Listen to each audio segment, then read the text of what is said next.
Comrades, brothers and sisters,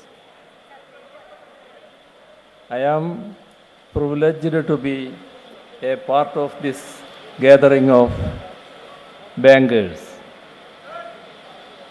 At the outset, I would like to thank the All India Bank Employees Association for this honor that you have bestowed on me. The strength of our banking sector came to the fore when our country was able to resist the most telling economic slowdown since the Great Depression, which manifested as the global recession of 2008. It was the insulation and protection accorded to our banks through the nationalization process, which was carried out in 1969 and 1980, that helped us resist such a tumultuous economic situation. The visionary leadership of our bank unions, officers and employees needs to be given the due credit in protecting our country and citizens from the onslaught of neoliberalism and its after effects such as the global recession. The Indian people and our banking system have been subjected to the most brutal economic attack over the past couple of months following the demonetization announcement of 8th November 2016. Let me also take this opportunity to thank all the bank employees and officers who are present here for patiently dealing with irate customers in your banks over the last 2 months. You have had to bear the brunt of public anger over demonetization. But you have set an example of service to our nation.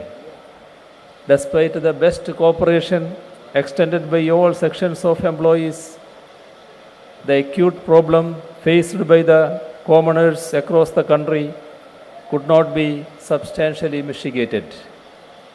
The management of various banks felt an acute staff shortage. For the bulk of these past 2 months since demonetization, the various jobs and functions of commercial banks have severely been pruned, and the overall functioning have only remained confined to deposit and exchange of old currency notes to the banking customers. Despite the obvious limitations, you have done an exemplary job of ensuring that the needy are provided with all possible assistance and, of course, the much needed currency, though limited in its availability. I salute you all.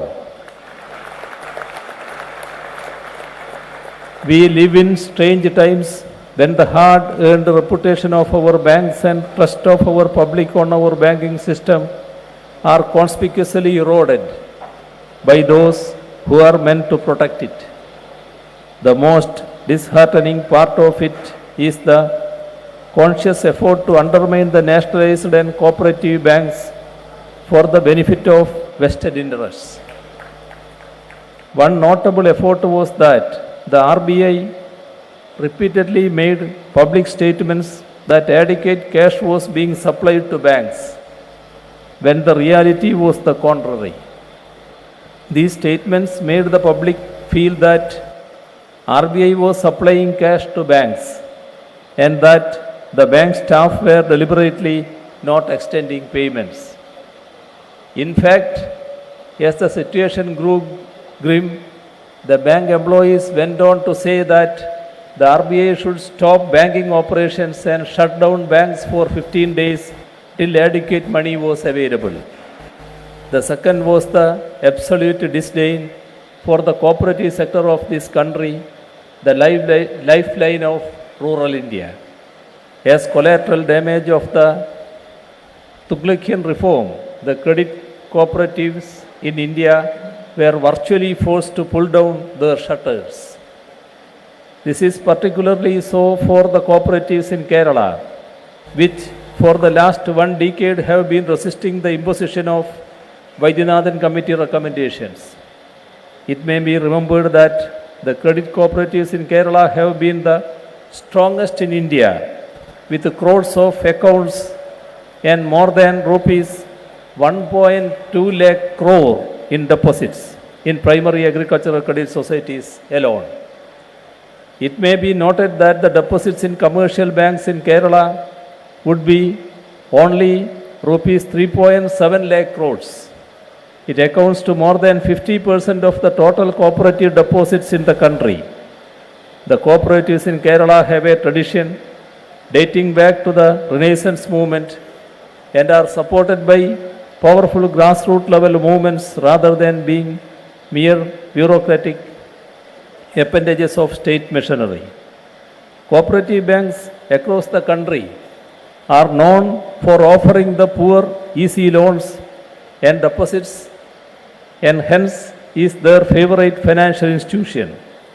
Restricting them to conduct business, as happened post demonetization, has had a major impact on their lives, particularly that of the farmers. Now it has become clear that demonetization has become a bigger blow to the earnings of banks than to consumer firms. Banks have not only been hit by slowing credit demand, they have also had to forgo their income on several other heads. Consensus earnings per share estimates for fiscal year 2017 for the BSE BankX index have dropped by 12.9% since 8th November, when the government invalidated rupees 500 and rupees 1000 currency notes. Reserve Bank of India data shows credit growth falling to 5.1% year on year by 23rd December, a sign of the economic disruption caused by the note ban.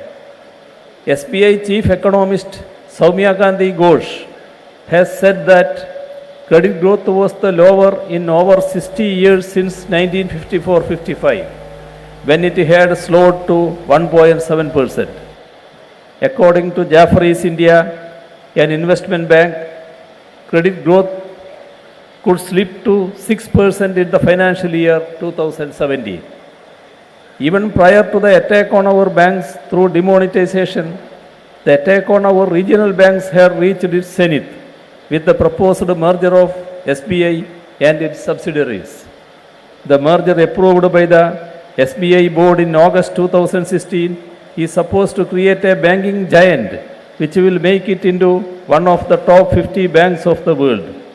The Kerala Legislative Assembly passed a resolution against the merger in July, asking the Centre and Reserve Bank of India to withdraw the decision.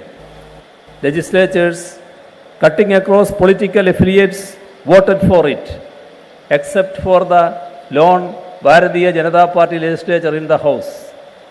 In fact, as Chief Minister, I have written to the Prime Minister against the merger and questioned the central government's transfer of a senior official of SBT for allegedly opposing the merger. Even the Kerala High Court issued notices to the Union Finance Ministry, the RBI, SBI, SBT and the state government after a petition was filed against the move by the Save SBT Forum.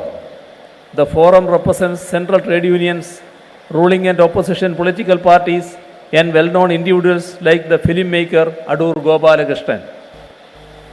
One cannot turn a blind eye to the potential loss of career opportunities or indeed the job itself, as the proposed merger would lead to the closure of more than half of the SBT branches and to the transfer of employees to other states.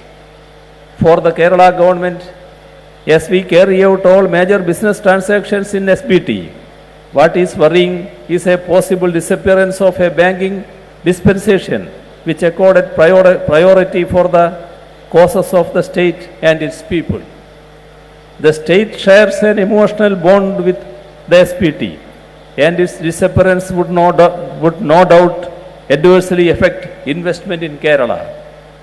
SPT has lending business to the tune of rupees 1.01 lakh crore per year, almost 90% of which is spent in Kerala. 90% of its employees are also Keralites. Through employee salaries, creation of assets, providing loans for agriculture, industry or education, SPT has played a significant role in shaping modern Kerala. The merger casts doubt on such a financial institution. It is about how far the local population will get support when the bank will have to let go of its ethnic and regional identity which has molded it to its present stature.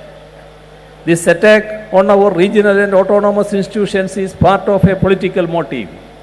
It aims at doing away with the federal spirit of our country and at building up a monolithic nation by submerging all ethnic identities.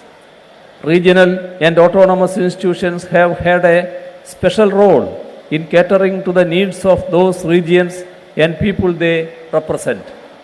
As workers and trade unions, we have to continue to fight so that we can resist the attempts at homogenization of our beautiful heterogeneous society and its institutions.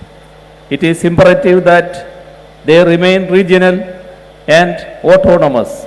The aspirations of all sections of our society will materialize only in such an atmosphere which is marked by the spirit of justice and equality.